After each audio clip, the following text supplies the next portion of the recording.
আজকে আমি তোমাদের দেখাবো দারুণ স্বাদে সুস্বাদু টেস্টি একটি রেসিপি চিকেন কষা। তো দেখে নাও একবার। প্রথমে চিকেনটা আমি নুন হলুদ আর সর্ষের তেল দিয়ে ম্যারিনেট করে রাখবো। তারপরে একটি মিক্সিং বোলে একটি বড় সাইজের রসুন, পাকা লাল লঙ্কা আর আদা দিয়ে পেস্ট করে নেব। এবার গ্যাসের ওভেনে আমি কড়াই বসিয়ে তার মধ্যে সর্ষের তেল দিয়ে সর্ষের তেলটা গরম হওয়ার পরে এর ভিতরে দিয়ে দেবো গোটা গরম মশলা, শুকনো লঙ্কা আর তেজপাতা ফোড়ন। তো ফোড়ন দেওয়ার পরে আমি এখানে দিয়ে দেবো মিডিয়াম সাইজের দুটো পেঁয়াজ কুচোনো। তো পেঁয়াজটা আগে থেকে আমি কুচিয়ে রেখেছিলাম। এবার পেঁয়াজটা আমি একটু হালকা লাল করে ভেজে নেব। ভাজার পরে আমি এর ভিতরে টমেটো দিয়ে দিয়েছি। টমেটোটা কষিয়ে নিয়ে তারপরে আমি আগে থেকে পেস্ট করে রাখা আদা রসুন আর কাঁচা লঙ্কা পেস্টটা আমি দিয়ে ভালো করে কষাবো। আর গ্যাসের ফ্লেমটা থাকবে মিডিয়াম ফ্লেমে, দিয়ে তারপরে আমি কষাবো। মশলাটা ভালো করে আমি কষিয়ে নিয়ে তার মধ্যে দিয়ে দিলাম হলুদ গুঁড়ো, তারপরে দিয়ে দেবো জিরের গুঁড়ো, তারপরে আমি দিয়ে দেবো এর মধ্যে ধনিয়ার গুঁড়ো।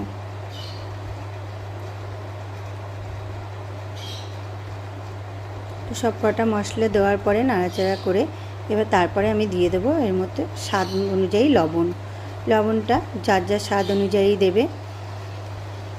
দিয়ে আমি ভালো করে মশলাটা ভালো করে কষিয়ে নিলাম। আর তোমরা তোমাদের স্বাদ অনুযায়ী মিষ্টিটাও দেবে। এবার ভালো করে আমি লো ফ্লেমে দিয়ে মশলাটা কষিয়ে এর ভিতরে আমি চিকেনটা দিয়ে দেবো। দেখো চিকেনটা দিয়ে আমি কিন্তু আবার মিডিয়াম ফ্লেমে গ্যাসের ওভেনটা দিয়ে তারপরে আমি চিকেনটা কষিয়ে আমি 10 মিনিটের জন্য ঢাকা দিয়ে রাখবো। 10 মিনিট পর দেখো চিকেন থেকে আমার তেল ছেড়েছে। তো আমি আবার একটু নাড়াচাড়া দিয়ে আমি চিকেনটা আবার ঢাকা দিয়ে দেবো। ঢাকনা দিয়ে আবার 10 মিনিট পর দেখো আমার চিকেন থেকে জল বেরিয়েছে।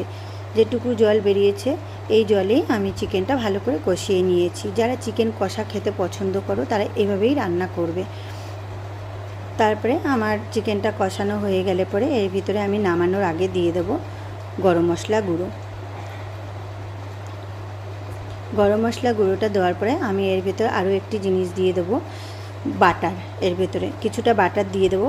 বাটারের জন্য তোমার চিকেন কষাটা টেস্টটা আরও বেশি সুস্বাদু লাগবে।